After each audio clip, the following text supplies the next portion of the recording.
S Narayan ಇವರ ಚಿತ್ರಗಳು ಒಂದು ಮೆಸೇಜ್ ಮೂಲಕವಾಗಿ ಚಿತ್ರಗಳನ್ನು ಕೊಡ್ತಾ ಇದ್ರು ಸಮಾಜಕ್ಕೆ. ಈಗಲೂ ಅನೇಕ ರೀತಿಯಾದಂಥ ಅಂಥ ಮೆಸೇಜ್ಗಳನ್ನು ಕೊಡ್ತಾರೆ. ಆದರೆ ಅದೇ ಎಸ್ ನಾರಾಯಣ್ ಅವರ ಕುಟುಂಬದಲ್ಲಿ ಈಗ ಒಂದು ಧ್ವನಿ ಎದ್ದಿದೆ. ಅದೇನು ಅಂತಂದರೆ ಅವರ ಸೊಸೆ ಈಗ ಅವರ ಮೇಲೆ ಒಂದು ಆರೋಪ ಮಾಡಿದರೆ, ಅದು ವರದಕ್ಷಿಣೆಯ ಆರೋಪ. ಎಸ್ ನಾರಾಯಣ್ ಅವರು ವರದಕ್ಷಿಣೆ ಕೇಳುವಂಥ ಮಟ್ಟಕ್ಕೆ ಹೋಗಿದ್ದಾರೆ. ಗಂಡ ಹೆಂಡತಿ ನಡುವೆ ಬಿಸ್ನೆಸ್ ವ್ಯವಹಾರಗಳು ವರದಕ್ಷಿಣೆ ರೂಪದಲ್ಲಿ ಬರುತ್ತಾ?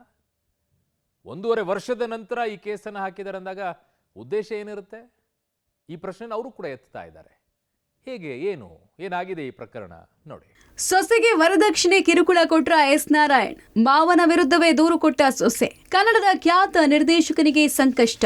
ಎಸ್, ಸ್ಯಾಂಡಲ್ವುಡ್ನ ಕಲಾ ಸಾಮ್ರಾಟ್ ಅಂತಾನೆ ಪ್ರಸಿದ್ಧಿ ಪಡೆದಿದ್ದ ನಿರ್ದೇಶಕ ಎಸ್ ನಾರಾಯಣ್ ಕುಟುಂಬದಲ್ಲಿ ಬಿರುಗಾಳಿ ಎದ್ದಿದೆ.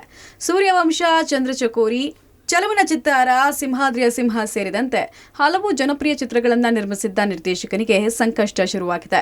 2ನೇ ಪುತ್ರ ಪವನ್ ಪತ್ನಿ ಪವಿತ್ರ ವರದಕ್ಷಿಣೆ ಕಿರುಕುಳ ಆರೋಪ ಮಾಡಿದ್ದು ಬೆಂಗಳೂರಿನ ಜ್ಞಾನಭಾರತಿ ಪೊಲೀಸ್ ಠಾಣೆಯಲ್ಲಿ ದೂರು ದಾಖಲು ಮಾಡಿದ್ದಾರೆ. 4 ವರ್ಷದ ಹಿಂದೆ ಮದುವೆ ಆಗಿದ್ದು ವರದಕ್ಷಿಣೆ ಕೇಸ್ನಲ್ಲಿ ಎಸ್ ನಾರಾಯಣ್ A2 ಆಗಿದ್ದು, 2ನೇ ಪುತ್ರ ಪವನ್ A1 ಹಾಗೂ ನಾರಾಯಣ್ ಪತ್ನಿ ಭಾಗ್ಯವತಿ A3 ಆಗಿದ್ದಾರೆ. ಇನ್ನು ನಾರಾಯಣ್ ಸೊಸೆ ಕೊಟ್ಟಿರುವ ದೂರಿನಲ್ಲಿ ಏನಿದೆ ಅಂತ ನೋಡುವುದಾದ್ರೆ, ದಿನಾಂಕ 22/2/2021 ಐಟಿಸಿ ಗಾರ್ಡನಿಯಾ ರೆಸಾರ್ಟ್ನಲ್ಲಿ ನಾನು ಮತ್ತು ಪವನ್ ಇಬ್ರು ಗುರು ಹಿರಿಯರ ಸಮ್ಮುಖದಲ್ಲಿ ಮದುವೆ ಆಗಿರ್ತೇವೆ. ನನ್ನ ಮದುವೆಯ ಸಮಯದಲ್ಲಿ 1 ಲಕ್ಷ ಮೌಲ್ಯದ ಗೋಲ್ಡ್ ರಿಂಗ್ ಕೊಟ್ಟಿರ್ತೇನೆ ಹಾಗೂ ಮದುವೆಯ ಖರ್ಚು ವೆಚ್ಚ ನೀಡುವಂತೆ ಹೇಳಿದ್ರಿಂದ ನಮ್ಮ ತಂದೆ ನನ್ನ ಖಾತೆಗೆ ಹಣವನ್ನ ನೀಡಿದ್ದು, ನಂತರ ಅವರು ನಮ್ಮ ಕಡೆಯಿಂದ ಹಣವನ್ನ ತೆಗೆದುಕೊಂಡಿರ್ತಾರೆ. ನಾನು ನನ್ನ ಗಂಡ 2022ರಲ್ಲಿ ಬೇರೆ ಮನೆ ಮಾಡ್ಕೊಂಡಿರ್ತೇವೆ. ಪವನ್ ಪದವೀಧರ ಅಲ್ಲದೆ ಇರೋದ್ರಿಂದ ಕೆಲಸ ಸಿಗದೆ ಇದ್ದಿದ್ರಿಂದ ನಾನೇ ಮನೆಯ ಎಲ್ಲ ಜವಾಬ್ದಾರಿ ತೆಗೆದುಕೊಂಡಿರ್ತೇನೆ. ನಂತರ ಪವನ್ ನನ್ನ ಬಳಿ ಬಂದು, ನಾನು ಕಾರನ್ನ ತೆಗೆದುಕೊಳ್ತೀನಿ, ಅದಕ್ಕೆ ನೀನು ನನಗೆ ಹಣ ನೀಡುವಂತೆ ಕೇಳಿದ್ರಿಂದ ನಾನು ಆತನಿಗೆ 1 ಲಕ್ಷ ಹಣವನ್ನ ಕೊಟ್ಟಿರ್ತೇನೆ. ನಂತರ ಆತನು ನನ್ನ ತಾಯಿ ಬಳಿ 75,000 ರೂಪಾಯಿ ಹಣವನ್ನ ಕೂಡ ತೆಗೆದುಕೊಂಡಿರ್ತಾನೆ. ನನಗೆ ಮಗು ಹುಟ್ಟಿದ ನಂತರ ಖರ್ಚು ವೆಚ್ಚವನ್ನ ನಾನೇ ಮಾಡಿರ್ತೇನೆ. ನನಗೆ ಮಗುವಾದ 3 ತಿಂಗಳ ನಂತರ ನಮ್ಮ ಮಾವನವರು ನಮ್ಮ ಮನೆಗೆ ಬರುವಂತೆ ಹೇಳಿದ್ರಿಂದ ನಾನು ಮತ್ತು ನನ್ನ ಗಂಡ ಮತ್ತೆ ಮಾವನ ಮನೆಗೆ ಹೋಗಿರ್ತೇವೆ. ಮಾವನ ಮನೆಗೆ ಹೋದ ನಂತರ ನನ್ನನ್ನ ಅತ್ತೆ, ಮಾವ ಮತ್ತು ಗಂಡ ನಿಂದಿಸ್ತಿರ್ತಾರೆ. ಹಿಂಸೆ ನೀಡೋದು ಜಾಸ್ತಿ ಆಗಿದ್ರಿಂದ ನಾನು ಮಗುವನ್ನ ತಾಯಿ ಮನೆಗೆ ಬಿಟ್ಟು ಕೆಲಸಕ್ಕೆ ಹೋಗ್ತಿರ್ತೇನೆ. ನಂತರ ಅವರ ತಂದೆ ಹೆಸರಲ್ಲಿ ಕಲಾ ಸಾಮ್ರಾಟ್ ಟೀಮ್ ಅಕಾಡೆಮಿ ಆರಂಭಿಸೋಕೆ ನನ್ನ ಬಳಿ ಹಣ ಕೇಳಿದ್ರಿಂದ ನನ್ನ ತಾಯಿಯ ಚಿನ್ನವನ್ನ ಅಡ ಇಟ್ಟು ಅವರಿಗೆ ಹಣವನ್ನ ನೀಡಿರ್ತೇನೆ. 6 ತಿಂಗಳ ನಂತರ ನಷ್ಟ ಆಗಿದ್ರಿಂದ ಆ ಅಕಾಡೆಮಿಯನ್ನ ಮುಚ್ಚಿರ್ತೇವೆ. ನಂತರ ಅವರು ನನಗೆ ಮತ್ತೆ ಹಣವನ್ನ ನೀಡುವಂತೆ ಹೇಳಿದ್ರಿಂದ ನಾನು ನನ್ನ ಕೆಲಸದಿಂದ ಸಾಲವನ್ನ ಪಡೆದು 10 ಲಕ್ಷ ರೂಪಾಯಿ ಹಣವನ್ನ ಪವನ್ಗೆ ನೀಡಿರ್ತೇನೆ. 5 ತಿಂಗಳ EMI ಮಾತ್ರ ಕಟ್ಟಿದ್ದು, ನಂತರ ಪವನ್ EMI ಅನ್ನ ಕಟ್ಟಿರೋದಿಲ್ಲ. ನನ್ನ ಗಂಡನಾದ ಪವನ್ ಮತ್ತು ಅವರ ತಂದೆ ತಾಯಿಯವರು ನನ್ನನ್ನ ಮನೆಯಿಂದ ಹೊರ ಹಾಕಿರ್ತಾರೆ. ನಂತರ ನಾನು ನನ್ನ ತಾಯಿಯ ಮನೆಗೆ ಬಂದಿರ್ತೇನೆ. ಅದಾದ ಬಳಿಕ ಇಲ್ಲಿವರೆಗೂ ನನ್ನನ್ನ ಹಾಗೂ ನನ್ನ ಮಗುವನ್ನ ಮನೆಗೆ ಕರೆದಿರೋದಿಲ್ಲ. ನನ್ನ ಕುಟುಂಬದ ಖರ್ಚನ್ನ ನಾನೇ ನೋಡ್ಕೊಂಡಿರ್ತೇನೆ. ನಾನು ಸುಮಾರು ಬಾರಿ ಅವರ ಮನೆಯ ಬಳಿ ಹೋದಾಗ ಸೆಕ್ಯೂರಿಟಿಯವರು ಮನೆಯಲ್ಲಿ ಯಾರೂ ಇಲ್ಲ ಅಂತ ಹೇಳಿದ್ರಿಂದ ನಾನು ಪುನಃ ಮನೆಗೆ ಬಂದಿರ್ತೇನೆ.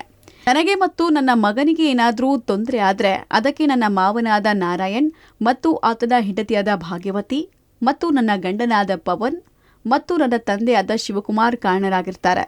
ಅದರಿಂದ ನನಗೆ ಮದುವೆಯಾದ ದಿನದಿಂದ ಅವಾಚ್ಯ ಶಬ್ದಗಳಿಂದ ಬೈದು ದಿನಾಲೂ ಹಣ ತರುವಂತೆ ವರದಕ್ಷಿಣೆ ಕಿರುಕುಳ ನೀಡ್ತಾ ಇರುವ ನನ್ನ ಮಾವನಾದ ಎಸ್ ನಾರಾಯಣ್ ಮತ್ತು ಆತನ ಹೆಂಡತಿಯಾದ ಭಾಗ್ಯವತಿ ಮತ್ತು ನನ್ನ ಗಂಡನಾದ ಪವನ್ ವಿರುದ್ಧ ಸೂಕ್ತ ಕಾನೂನು ಕ್ರಮ ತೆಗೆದುಕೊಳ್ಬೇಕು ಅಂತ ದೂರು ಕೊಡ್ತಾ ಇದ್ದೀನಿ. ಸ್ಯಾಂಡಲ್ವುಡ್ನ ಹಿರಿಯ ನಿರ್ದೇಶಕರಾಗಿರುವಂಥ ಎಸ್ ನಾರಾಯಣ್ ಮತ್ತು ಆತನ ಮಗ ಅವರ ಹೆಂಡತಿಯ ಮೇಲೆ ದೂರನ್ನು ಕೊಟ್ಟಿರುವಂಥದ್ದು. ಅವರ 2ನೇ ಮಗನ ಪತ್ನಿ ಪವಿತ್ರ ಕೊಟ್ಟಂಥ ದೂರಿನ ಆಧಾರದ ಮೇಲೆ ಬೆಂಗಳೂರಿನ ಜ್ಞಾನಭಾರತಿ ಪೊಲೀಸ್ ಠಾಣೆಯಲ್ಲಿ 3 ಜನರ ವಿರುದ್ಧ FIR ಆಗಿದ್ದು ಪೊಲೀಸರು ತನಿಖೆಯನ್ನು ಮಾಡ್ತಿರುವಂಥದ್ದು. ಪಬ್ಲಿಕ್ ಟಿವಿಗೆ ಎಸ್ ನಾರಾಯಣ್ ಪ್ರತಿಕ್ರಿಯೆ: 1.5 ವರ್ಷದಿಂದ ಸೊಸೆ ಮನೆಯಲ್ಲಿಲ್ಲ, ವರದಕ್ಷಿಣೆ ಕಿರುಕುಳ ಹೇಗೆ ಸಾಧ್ಯ? ಇನ್ನು ಪಬ್ಲಿಕ್ ಟಿವಿ ಜೊತೆಗೆ ನಿರ್ದೇಶಕ ಎಸ್ ನಾರಾಯಣ್ ಪ್ರತಿಕ್ರಿಯೆ ಕೊಟ್ಟಿದ್ದಾರೆ. ಸೊಸೆ 1.5 ವರ್ಷದಿಂದ ನಮ್ಮ ಮನೇಲಿಲ್ಲ, ನಾವು ಆಕೆಗೆ ಯಾವುದೇ ಕಿರುಕುಳ ಕೊಟ್ಟಿಲ್ಲ, ಈಗ ಹೇಗೆ ವರದಕ್ಷಿಣೆ ಕಿರುಕುಳ ಕೊಡೋಕೆ ಸಾಧ್ಯ ಅಂತ ಎಸ್ ನಾರಾಯಣ್ ಪ್ರಶ್ನೆ ಮಾಡಿದ್ದಾರೆ. ನಿಮ್ಮ ಸೊಸೆನ ದೂರು ಕೊಟ್ಟಿದ್ದಾರಂತೆ ಸರ್, ಏನ್ ವಿಚಾರಕ್ಕೆ? ಏನೋ ಕೊಟ್ಟಿದ್ದಾರೆ ನಮ್ಮ ಮೇಲೆ, ನಾವೇನೋ ತೊಂದರೆ ಕೊಟ್ವಿ ಅಂತ ಕೋರ್ಟ್ ಹೋಗಿದೆ. ಅದು ಇಲ್ಲಿ ಏನ್ ಮಾಡಕ್ಕಾಗುತ್ತೆ, ಇಷ್ಟ ಇಲ್ಲ ಹೊರಗೆ ಹೋಗಿದಾರೆ ಅಷ್ಟೇನೆ. ಅಂದ್ರೆ ಅದರಲ್ಲಿ ಡೌರಿ ಆರೋಪ ಎಲ್ಲ ಮಾಡಿದ್ದಾರೆ ಸರ್. ಅವ್ರ ಮನೆ ಬಿಟ್ಟು ಹೋಗಿ 1.5 ವರ್ಷ ಆಯ್ತು. ಅವರು ಸಂತೋಷ ಸುಖ ಎಲ್ಲಿ ಸಿಗತ್ತೆ ಅಲ್ಲಿ ಹೋಗಿದ್ದಾರೆ, ಹೋಗ್ಲಿ. ಲಾಸ್ಟ್ ಇಯರ್ ಜುಲೈ 12 ಹೋದ್ರು ಅವರು. ನನ್ನ ವ್ಯಕ್ತಿತ್ವ ಎಲ್ರಿಗೂ ಗೊತ್ತಿರೋ ವಿಚಾರ. ಒಟ್ಟಾರೆ ಎಲ್ಲರ ಮನೆ ದೋಸೆ ತೂತು ಹೇಗೋ ಹಾಗೆ ಎಲ್ಲರ ಮನೆಯಲ್ಲೂ ಸಮಸ್ಯೆಗಳು ಇದ್ದೇ ಇರುತ್ತೆ. ಹಣಕ್ಕಾಗಿ ಎಸ್ ನಾರಾಯಣ್ ಕಿರುಕುಳ ಕೊಟ್ರಾ ಅಥವಾ ಇಲ್ವಾ ಅನ್ನೋದು ತನಿಖೆ ನಂತರ ಗೊತ್ತಾಗ್ಲಿದೆ. News bureau, public TV, Bengaluru.